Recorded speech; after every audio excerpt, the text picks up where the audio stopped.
Next, from Chicago, Senator Dick Durbin addresses a City Club of Chicago audience on the need for criminal justice reform and how the state budget impasse is negatively affecting social services that help at-risk youth. This runs about 45 minutes. Ladies and gentlemen, please welcome our United States Senator Dick Durbin.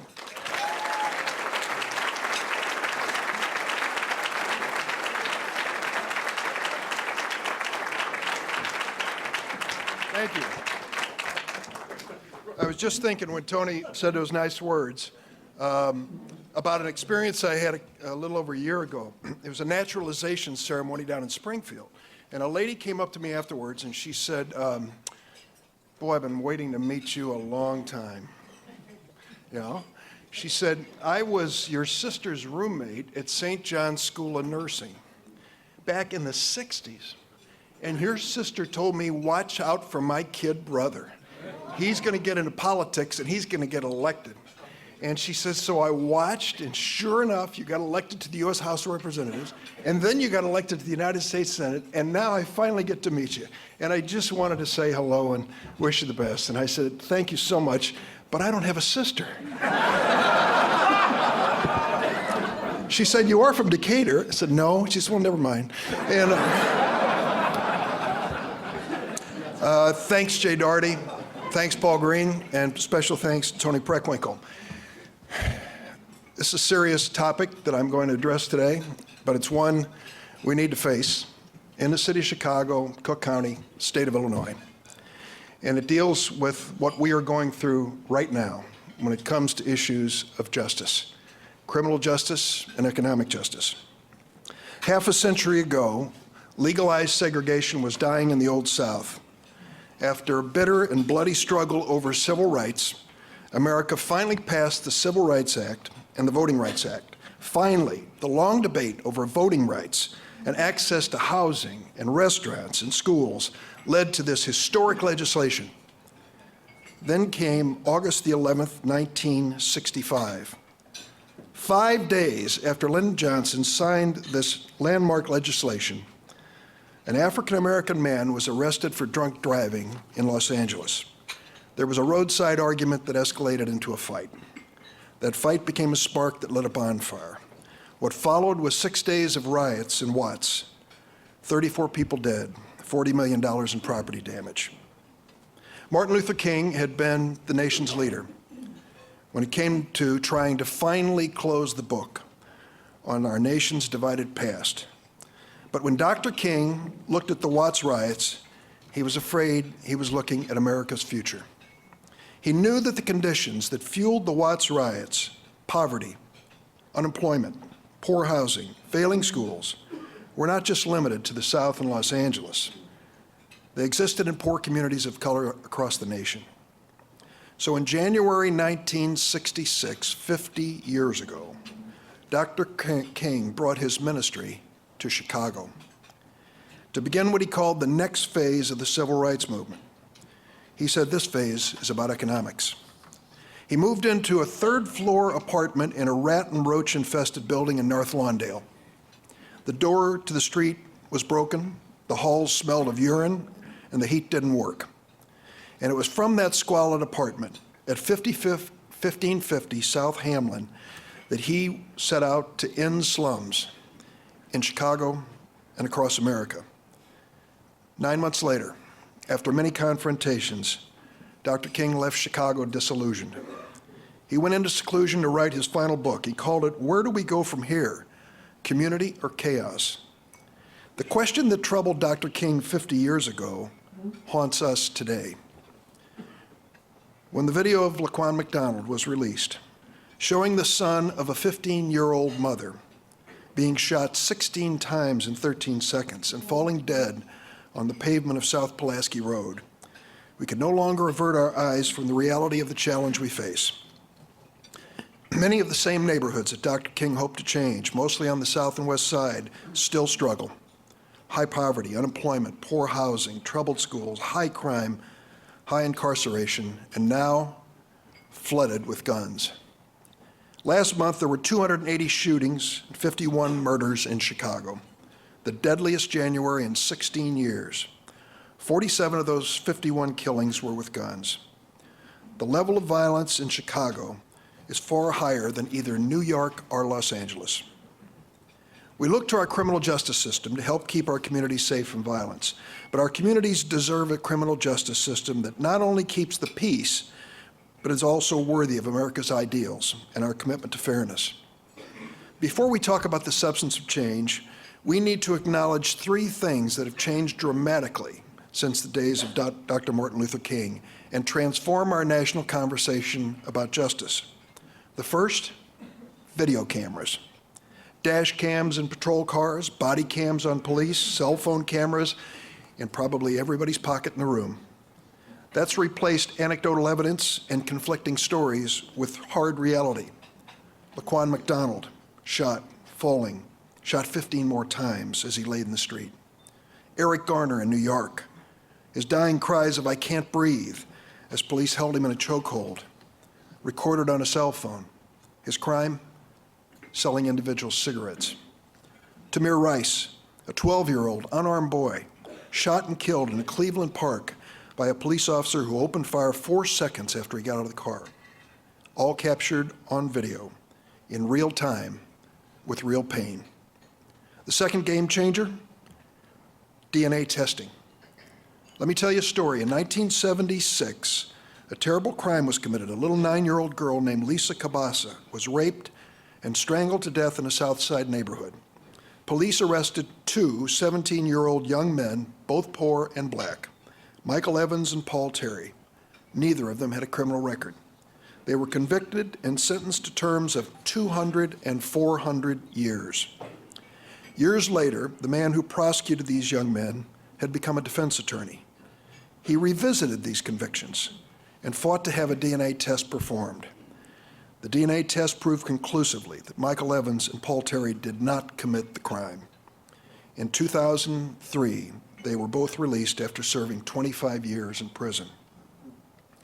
Nationwide, 337 people convicted of crimes have been exonerated by DNA evidence, 20 on death row. Illinois has 45 of those exonerations, more than any state except Texas, and special thanks to Northwestern University and the Illinois Innocence Project for their determined efforts in our state. DNA has forced us to face the scientific certainty that our criminal justice system failed too often in prosecuting even heinous crimes. Innocent people have been convicted, while the real criminals often are never found. The third game changer, social media. We don't have to wait for the evening news or the morning paper or the top of the hour. Information, right and wrong, shared with lightning speed, creating reactions and overreactions. Fights and feuds escalate over social media as easily as they used to escalate in the streets. So this is the context of our challenge as we inventory and assess our criminal justice system. Hard video evidence, DNA science, instant communication. What is our path forward here in Chicago? The Laquan McDonald video, horrific as it is, calls on the city and the Chicago Police Department to examine fundamental issues, including training, use of force, and bias. Mayor Emanuel has already instituted some changes meant to lessen the use of deadly force, including tasers to all patrol units. And I applaud the decision by the Attorney General, Loretta Lynch, and the U.S. Department of Justice to conduct a thorough review of the Chicago Police Department. I joined Attorney General Lisa Madigan in calling for the Department of Justice investigation for two reasons. Number one, I think the Chicago Police Department will benefit from an impartial, outside evaluation. And two, DOJ reviews of police departments in other cities after police-involved shootings have shown the right path to change for the police and the people in the neighborhoods they're charged to protect. Let me give you an example. 5 years ago, Seattle, Washington had its Laquan McDonald moment. A police officer shot and killed a 50-year-old man as he crossed the street carrying a block of wood and a small open pocket knife. The officer yelled at the man to drop the knife 3 times. Seconds later, he shot and killed him. What the officer didn't know was that the man was a Native American wood carver who made his meager living carving wood figures to sell to tourists. He didn't know the man was hard of hearing, with a history of substance abuse and mental struggles, but no history of violence. The Department of Justice investigated the Seattle Police Department, recommending changes in training, as well as reforms to make them more accountable to the public. With strong backing from the Seattle Mayor, Ed Murray, they made changes that have dramatically reduced the use of force against mentally ill persons. Before the Department of Justice review, 40% of Seattle police encounters with mentally ill resulted in the use of force. 40%. After the review, 2%. Now let me be clear. I want to say this and say it with no equivocation. I believe the vast majority of police officers in Chicago and elsewhere are dedicated public servants who risk their lives every day to protect us. They are working in a city flooded with guns and gangs. They deserve our thanks, and they deserve our best efforts to make them even better professionals. I hope the mayor and the superintendent and the entire police department will receive the findings and recommendations of the Department of Justice with an open mind and work to implement them. There's another point we should understand. The reason that many Chicagoans are upset, the reason Black Lives Matter demonstrators shut down parts of the Magnificent Mile the day after Thanksgiving, isn't just because of the Laquan McDonald video. People are angry about the fact that we have, in fact, two separate systems of justice in America. One for people with money and connections, and a harsher system for poor people, especially people of color. There are several ways we can make our criminal justice system fairer and more effective. No serious discussion of crime in Chicago or America can start with any other topic than guns. We cannot allow ourselves to be numbed or resigned when it comes to the deadly impact and easy access of firearms. I went to the Alcohol and Tobacco and Firearms Agency office a few months ago here in Chicago. They just completed a survey of the crime guns that were seized in the most dangerous neighborhoods in Chicago. 40% of those crime guns can be traced directly to gun shows in Northwest Indiana. All you need to do is produce an ID there, and you can fill up the trunk of your car with guns and ammo. A lady came to my town meeting in Washington this week from Chicago. She talked about this issue, and she said, "What can I do?" I said, "Ma'am, there's only one word: elections. And still, until we start replacing members of Congress who live in fear of the NRA, Congress is going to stand on the sidelines while this gun death epidemic continues." Second, the inequalities of our system of justice start as early as kindergarten. After the Columbine massacre, many school districts, including Chicago, instituted zero tolerance. They adopted get tough disciplinary practices, steering too often kids out of school through suspension, expulsion, or police involvement, and into the criminal justice system. It's been called the school-to-prison pipeline. A schoolyard fight that used to warrant a visit to the principal's office can now lead to a trip to the booking station and a judge. Studies show that students of color are far more likely to be suspected, expelled, and arrested than their white peers for the same behavior. Such disparate treatment limits a child's future. 2012 Johns Hopkins University study found that just one suspension in the 9th grade reduced a student's chances of graduating high school from 75% to 50%. Another study by the U.S. Department of Justice found that the minute a child sets foot in the juvenile justice system, their chances of becoming an adult offender go up 50%, and their chances of getting into college or the military or a job plummet. 4 years ago, I chaired a Senate hearing on the school-to-prison pipeline, first congressional hearing on the subject. We heard case after case from all around the country of abuses where kids were yanked out of school and into the criminal justice system. There was a judge who testified there, an impressive fellow, from Clayton County, Georgia, Judge Stephen Teskey. He saw exponential increases in the number of students coming into his courtroom for minor offenses. Judge Teskey called together school and police officials and said there's got to be some better way to do this. They developed training to help school police officers diffuse tense situations. Judge Teskey talked about the difference this can make. In one instance, a high school student, a young woman, threw a chair in a classroom. The school police officer was called, but instead of handcuffing her, the school officer led her out of the room and sat down and talked with her. After 2 hours, the girl broke down and revealed that her mother's live-in boyfriend was raping her. The girl was taken into protective custody, the boyfriend arrested. Listening to that young man, instead of arresting her, didn't cost more money, it saved us money, and it gave her a chance. Clearly, violent students must be removed from the classroom, and genuinely criminal conduct should be punished, period. But criminalizing nonviolent, non-threatening behavior can have a devastating consequence. There are better alternatives. One of them in our state is a program called Redeploy Illinois. This program diverts at-risk youth to community treatment instead of incarceration. It costs about $100,000 a year to house a juvenile in our juvenile prison system. This program costs $5,520 a year for each juvenile. Last year, Redeploy saved Illinois $30 million and kept 500 kids out of the state's youth prison. That's the good news. Here's the bad news. Because our state doesn't have a budget, 23 counties have been forced to stop accepting kids and close their programs. We need to save Redeploy Illinois and bring it to Cook County. The third issue is sentencing reform. There are some people who should be in prison. I can't stress that enough, but there are many who shouldn't. In the 1980s war on drug, we saw an explosion in people imprisoned for nonviolent drug crimes. More than 3 decades later, the United States of America holds more prisoners by far than any other country in the world. We have 5% of the world's population, nearly 25% of the world's prisoners. A disproportionate number of people in America's jails and prisons are poor, African Americans, and Latinos. America locks up black people at a rate higher than South Africa at the height of apartheid. Young men of color are 6 times more likely to be incarcerated than white males. And 1 out of every 3 black men in America is predicted to go to jail or prison at some point in their lives. 1 in 3. The over-incarceration of poor people of color is devastating to communities of color.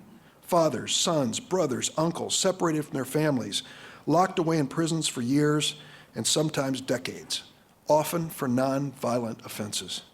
The primary breadwinners in many families are spending their peak earning years behind bars.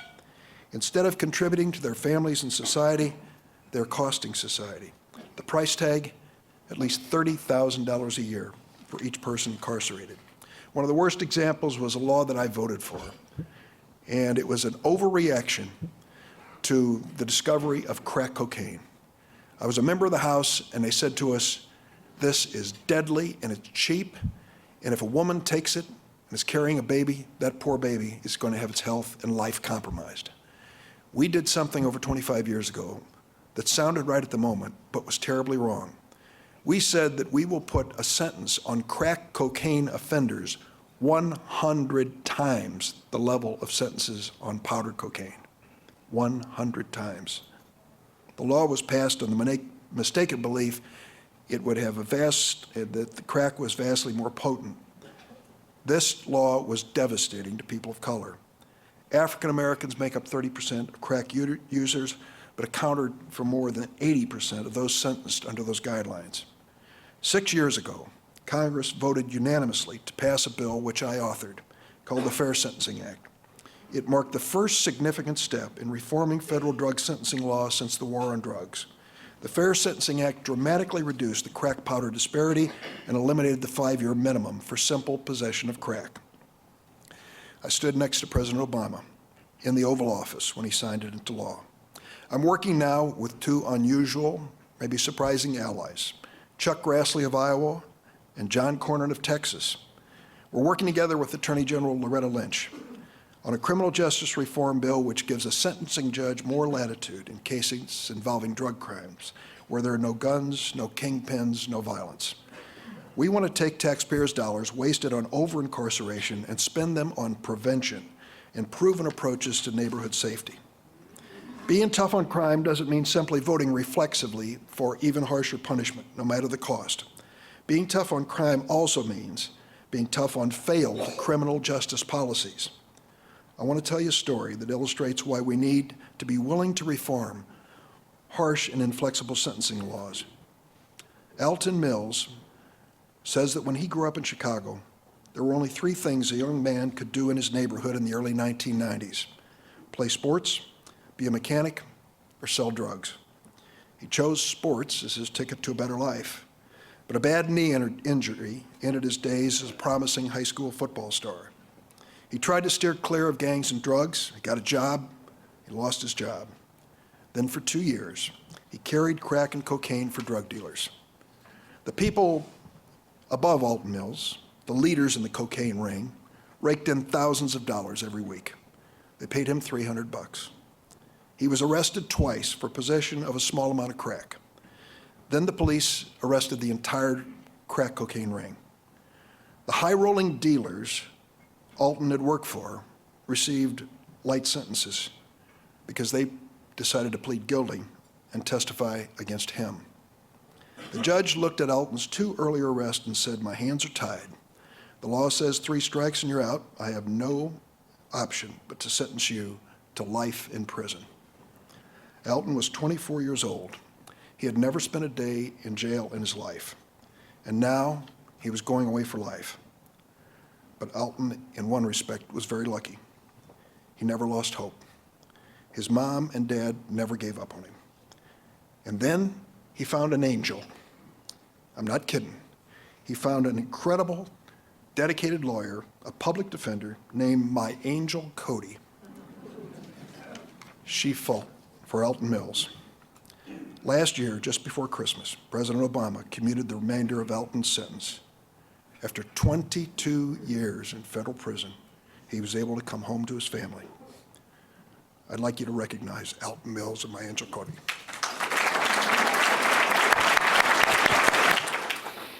I asked him, what was different when you got out? He said, these clothes that people are wearing. Skinny jeans and pants hanging way down there. And these cell phones, he said, I looked at one for 2 hours before I could figure out what to do with it. So, welcome home. The Sentencing Reform and Corrections Act has strong bipartisan support. It isn't going to spare wrongdoers for paying for their crimes, but allows judges some discretion in those cases where smarter sentencing makes more sense than mandatory long-term sentences. And it ends the 3 strikes and you're out law. The 4th proposal is something we can do to rebuild trust in the community between the criminal justice system and the actual people who need to benefit from it.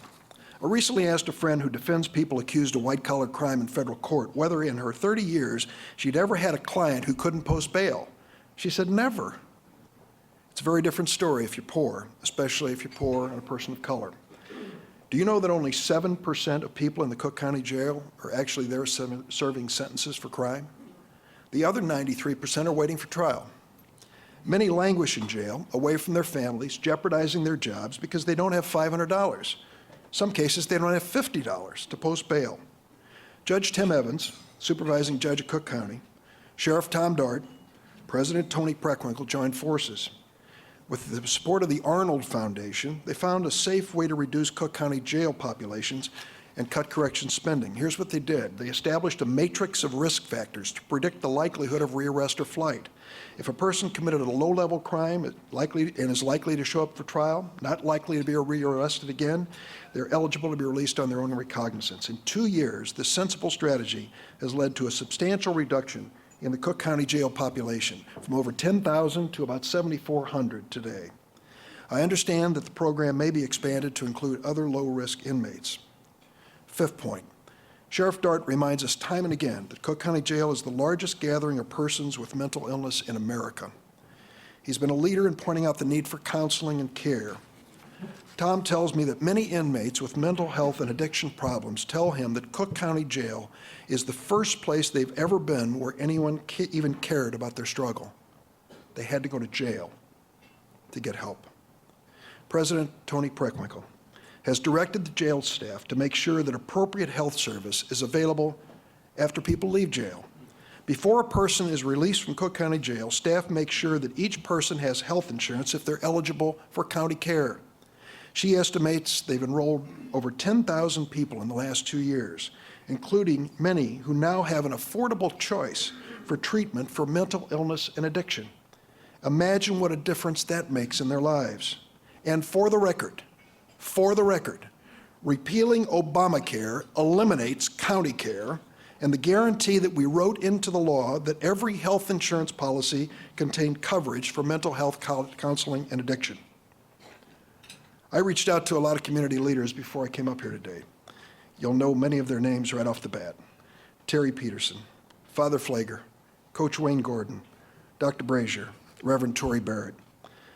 They told me a lot of things about their insights into the challenge we face here in Chicago.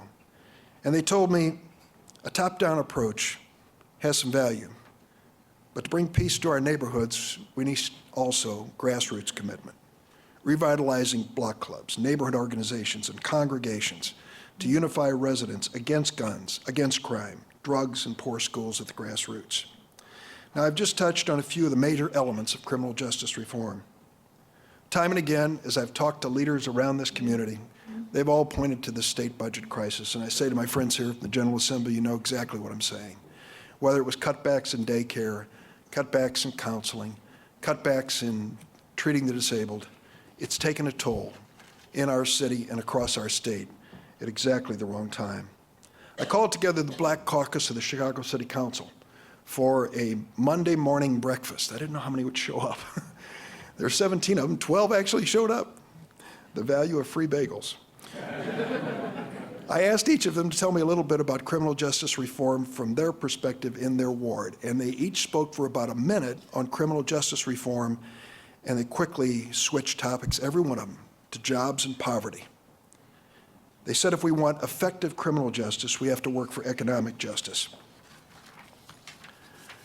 And if you want real criminal justice, you have to work for economic opportunity. Let me close by suggesting one way we can start. A couple weeks ago in Crane Chicago Business, Sheriff Tom Dart wrote an op-ed, and he says, when I walk through the jail and analyze detainee criminal histories, it's increasingly clear that those jailed on nonviolent charges are predominantly good people who were born on the wrong side of the tracks. They made mistakes and are eager for second chances. Permanently shutting the revolving door between the streets and jails begins with offering fair opportunities for solid jobs with steady incomes.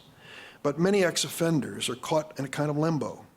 Polls show that Americans overwhelmingly believe that overly harsh war on drugs laws locked up too many people for too long. Yet many people are still reluctant to give an ex-offender a job. The SAFER Foundation has been working in Chicago for 44 years to partner well-trained ex-offenders with employers who are willing to take a risk and give somebody a second chance. Each year, over 30,000 inmates are released from Illinois prisons, and about 12,000 end up here in Chicago.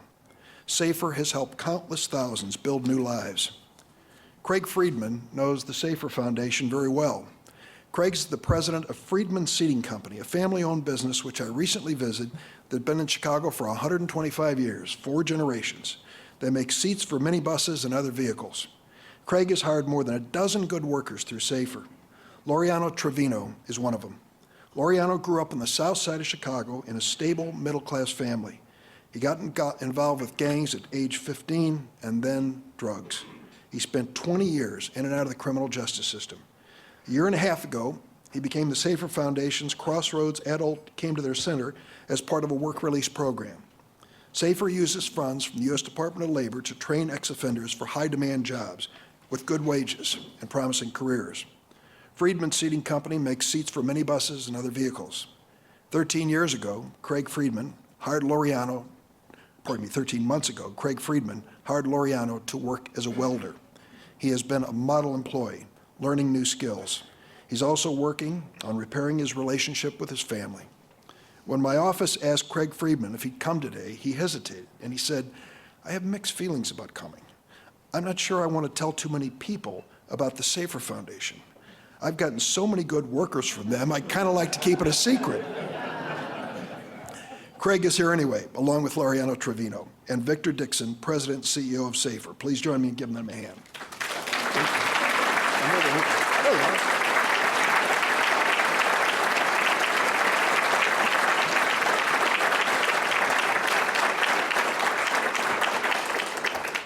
You know what else you get if you hire an ex-offender? You get a federal tax credit of up to $2,400 for each ex-offender you hire. By the way, that same federal program, the Workforce Opportunity and Innovation Tax Credit, provides federal tax credits worth up to $1,200 for employers who hire low-income young people for summer jobs. More on that in a minute. In closing, I want to issue a friendly challenge. Check out the SAFER Foundation and other programs that help ex-offenders. and then consider very strongly becoming part of the solution by hiring an ex-offender at your business or your office. The best anti-poverty, anti-crime program is a job. And let me share one other idea. What if the business community in Greater Chicago teamed up with organized labor, the faith community, and scores of great organizations fighting for the future of this city and announced that 2016 is going to be the year of summer jobs?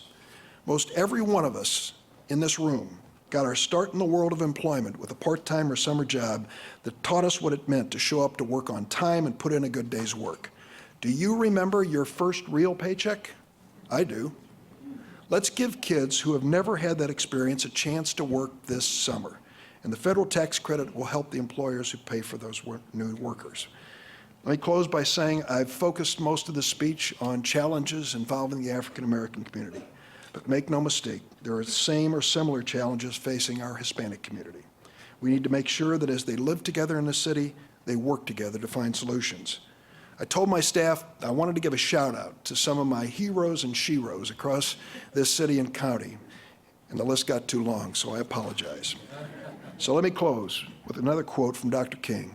One of the great liabilities of history is that all too many people fail to remain awake through great periods of social change. Every society has its protectors of the status quo, its fraternities of the indifferent, who are notorious for sleeping through revolutions. But today, our very survival depends on our ability to stay awake, to adjust to new ideas and remain vigilant and face the challenge. This is one of those periods of great social change. This is an historic moment for our city. Let's stay awake, invest in proven approaches, and be open to new ideas. Thank you. The impasse in Springfield is ruining lives. If you could give one piece of advice to resolve the crisis, what would it be? Right up your alley. At the risk of sounding partisan, I would say to the governor, it's time to govern, and put at least on hold your obsession with ending labor unions. Okay.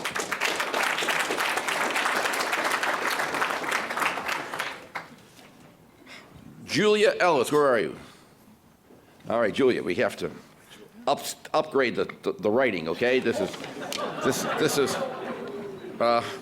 Are there actions we can take to achieve the mental health, that parity?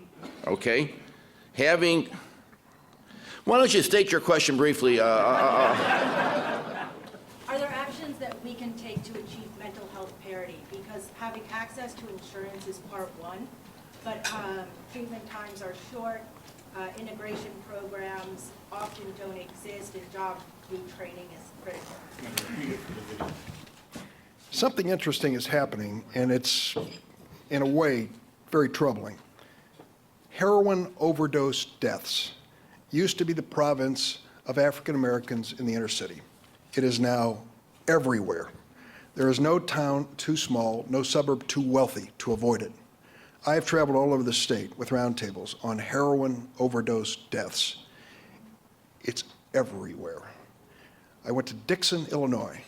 In Dixon, Illinois, 4 kids died in the span of 10 days. In Dixon, population 20,000, Lee County. They were desperate. They heard about a police chief in Gloucester, Massachusetts, who came up with a new idea. His idea was, if you will present yourself to the police station or the sheriff's office and say, I'm an addict, I need help, we won't arrest you. We'll get you into treatment. What happened was 25 young people in Lee County came forward when they made that offer. To your point, where were they going to take them next? Well, it was an hour-and-a-half drive to Rock Island and as long or longer to Chicago. So the availability of counseling and treatment for addiction is dramatically limited. The president announced this week $1 billion incentive investment in states that will pick up and try to increase the number of these facilities. Now, I say that at a time when our state legislators can tell you that the existing facilities are being underfunded in our state. It couldn't happen at a worse possible time. The reason there is a political opportunity here, and I'll be very blunt about it, when this was an inner city problem, it was discussed at one level. When it became everybody's problem, everybody's looking for a solution. So let's hope that when it comes to mental health counseling and addiction counseling, that this terrible tragedy across our nation will spark that kind of response. You're on notice now. The next time you ask a question, yeah, okay. Very good question, by the way. Salim Al-Nuruddin, Healthcare Consortium. Can you speak to the policy of integrating special education with regular education and the use of drugs to treat behavior in schools? Hey, I didn't say it'd be a walk in the park. I'm not really competent to answer that. You know, we try to mainstream children, and any parent of a child with a challenge wants their kid to get into the regular classroom and start the path toward the right outcomes in their life as quickly as possible. Some students, young people, are so compromised by their disability that becomes hard to do, if not impossible. When it comes to the treatment with drugs, I don't know a thing about that, and I wouldn't profess to. Seldom is the moderator stumped, as well, most of you would agree that this is a stumper. Elsie C. Nabar, where are you, Elsie? Here. All right, there. I'm going to read your question exactly, and then you may have to explain it. Senator, that I got. The stalemate between Governor Rauner and Madigan is turning our state into a sinking ship, putting the fate of the people at doom. Is it about time for you to drop the gun? Meaning saying he has time to drop their guns and try to work together on behalf of the people. Okay, got it. All right. Of course, both sides have to come together and in good faith resolve this. I said a comment earlier about the governor. I think his so-called transformation agenda or turnaround agenda includes some elements that I don't believe in, and I don't think the majority of legislators believe in. I hope that he will not make that one of the conditions for any kind of agreement.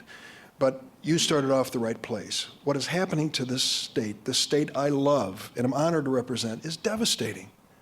It's devastating.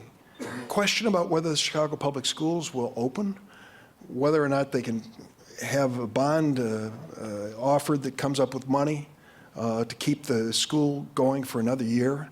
That is not befitting a great city in a great state. We should have cooperative effort, and we should have some honesty.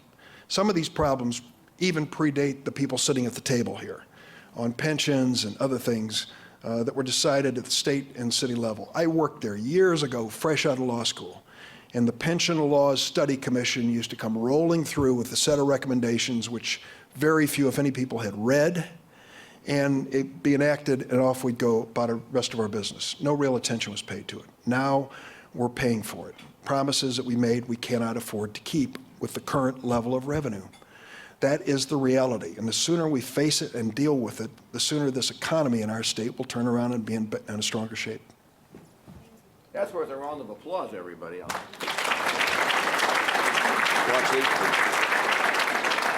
We're down to the final two questions, and as always, we leave the easy ones for the end. I know one person would be very interested in your answer to this question. Carly Hansen, a student at Northside Prep. Where are you, Carly? There you go, Carly. Oh, ho, ho. Daughter of Stella. Granddaughter. I was trying to make your grandma feel a little better. You know, work with me, will you? You'll like this. Easy question. One person is really interested in this, sitting at the head table. What do you suggest to solve the Chicago Public School budget crisis?